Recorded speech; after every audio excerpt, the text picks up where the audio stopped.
A ju ka shkuar ndonjëherë në mendje pse njerëzit këmbgulin të jetojnë në çift, pra të bëhen një mashkull dhe një femër? Ndoshta do thoni ju kjo është një shtysë natyrore, po unë mund t'ju bëj një pyetje tjetër. Pse kur janë bashk duan të jetojnë veç e veç, pra të ndarë? Natyra njerëzore është e vështirë, prandaj këtë e vërteton më së miri Tomi dhe Meri, që ndryshe quhen çifti i hapur.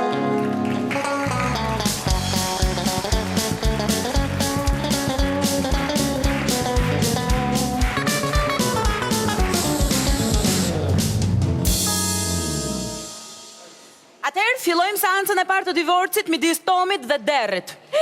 Ua! Merit, jo Derrit. Po, hëmi ti, ç'bëri Derri, ç'bëri Meri. A me se laptës ishte me qëtë. Mirë. Hajde, vazhdojmë me seancën e parë. Një sekundë, zoti gjukatëse. Po? Nuk është seanca parë, është e fundit kjo.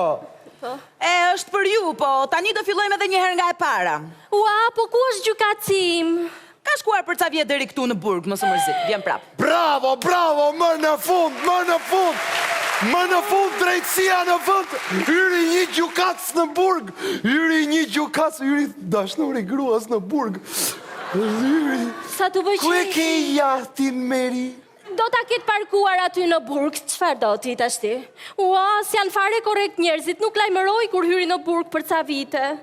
Atëherë jeni dakord me trupin gjykues? Po, unë jam dakord në qoftë se më jep shtëpinë dhe vilën.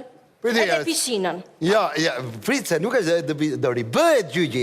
Do ribëhet, a gjygji që u bë që ta dha ty shpinë e pishinën e gjitha. Nuk është më, është deri këtu, në burg. Fillojmë. E para punës, gëzojmë shumë që kam një mashkull kaq simpatik këtu përpara meje. Kaq elegant. Kaq tërheqës. Po edhe një zonjë të veshur kaq bukur. Nese, kjo e dyta s'ishte nevojshme, po... Edhe unë, zoti gjukatëse, gëzohem shumë më në fund, që kam përpara një gjukatëse, e vetëmja gjukatëse, ka që sharmante, ka që bukur, sa jeni ju. Faleminderit shumë, zogu. Edhe unë gëzohem shumë që ju po i pëlqeni kaq shumë njëri tjetrit. Po jo, mi zonje, kisha në kuptimin se divorcohen zakonisht vetëm halexhinjt, prandaj.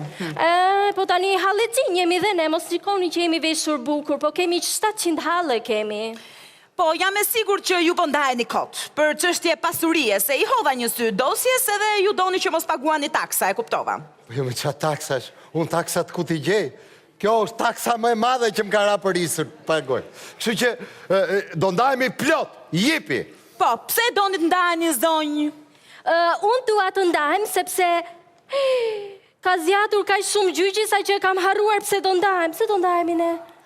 Atëre nuk ka rëndësi pse duhet të ndajeni, e rëndësishme është që ta mbarojmë gjyqin sa më shpejt se do ha një drek me kryetarin e gjykatës. Pyetja parë. A jam veshur bukur zogu? Si lokum, si lokum. Bile, unë do thosha kur të marrosh drekën me kryetarin e gjykatës, si kur të ofroja unë një dark, po të vishesh pak më hollë, se trashi e veshur. Do më merrni dhe mua me vete? O, ju lutem zonjë, më serioz në sallën e gjyqit. Mos në hyni kur flas me ishburrin tuaj. A doni ndajeni shpejt e shpejt? Po, dua të ndahem. Atëherë më jepni një arsye të fortë që të mbarojmë. Shumë mirë, ky më tradhton. Tradhti? Më vjen keq zonjë, po kjo nuk është më arsye e fortë. Nuk është tradhti arsye e fortë. Po çfarë mund të jetë? Po gjithë burrat tradhtojnë nga pak, nuk hahet grosh për ditë. Abra! Se qa kujtoni? Se ata se tradhton burje, sa të dushe tradhton, apo s'thot gjë. Ka të grosh, ata i sem edhe unë, ka të grosh për dit. E du më ta lymi qik, edhe me mualepi, qik me qokolati, qik. E këndo, ka nevoj njëri për gjë, gjë një arsye më të fort, Meri. Arsye të fortë është duam të ndahemi. Më falë, në qoftë se neve duam të martohemi përsëri, ju na martoni? Po. Atëhere na ndaj, të lutem shumë. Kjo, themu një arsye të fort. Kjo do të më ndaj, për shembull, se nuk i hekuros robat, për shembull. Nuk ja laj robat, nuk ja var, i boshatishet shpesh karta ime. Po, shumë dakord, kjo është arsye e fort. A kishit thënë që në fillim të paktën? Atere... Në ndaj, të lutem në ndaj. Ju deklaroj të divorcuar, mbaroj gjyqi urime. Ua, po pritmi, po shtëpi nuk pendave, kush do ta marri? Po, se e gjeni vetë me njëri tjetrin që më gataroni mua me këto punë, edhe gjykata duhet merret me këto punë. Se më ka drejta tash, ajo ka hallet e veta tash, edhe gjykata dhe me ndarjen e shtëpisë do merret tash. Shtëpinë po e marr, unë aty. Po pra, shikoni zoti qytetar që i zgjasni vetë gjërat. Hajde bini dakord shpejt tani. Ua, më fal zonjë, ku e ke bler këtë kapelën? Këtë kapelen të pëlqen? Në qoftë se ti do më japësh mua një pension të mirë, unë do ta fal këtë kapelen bashkë me një pallto. Pse, sa vite punë ke ti zonjë? Asnjë. Po, thua për pension divorci. Po. Jo, se mendova se dhe martesa punë është edhe prandaj. Punë është ashtu, është punë. Po, sa mendoni për pension? Po si thua ti, mos ja marr 1000 euro në muaj unë këti? Nuk jam gjyna.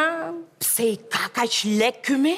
Ua, këtë po ta shtrydhësh vetëm lek nxjerr. Mjafton ti nxjerrësh një dashnore dhe shkarkon si bankomat. Kurse po të ma japës mua shtëpinë, unë do të bëj një ofertë 10 ditore të shkosh veti i dytë në Karaibe një 10 ditë të kënaqesh të bësh plazh atje. Ua, sa mirë të shkoj me kryetarin e gjykatës për specializim. Ua, faleminderit. Jo me kryetarin e gjykatës zogu, me mua po them. Ua, do më merrni dhe mua? O zonjë, mos ndërhyni kur flas me të paditurin, po ju them. Juve ju thash të mjaftoni tani, mjaft me kaq, mjaft. Ja drejt boll, mylla kohë se na mërzita atje tash. Gjitha ne do vim mrapa. Vazhdo zogu. Ç'a të vazhdoj zot çka? Kam edhe një ofertë tjetër bile. Po zogu, Një ofertë 10 ditore këne nga Arabia. Burri jot me këtë gruan time, inshallah zoti madh i merrim penga ndej, edhe jetojmë të lumtur të tre, si thua? E pranoj, do shkoj të bëj valixhen. Atëherë Tom edhe Meri ju shpall të divorcuar. Më në fund, më prita si t'japi kafe. Unë dam. Ua, unë dam mi. kështu.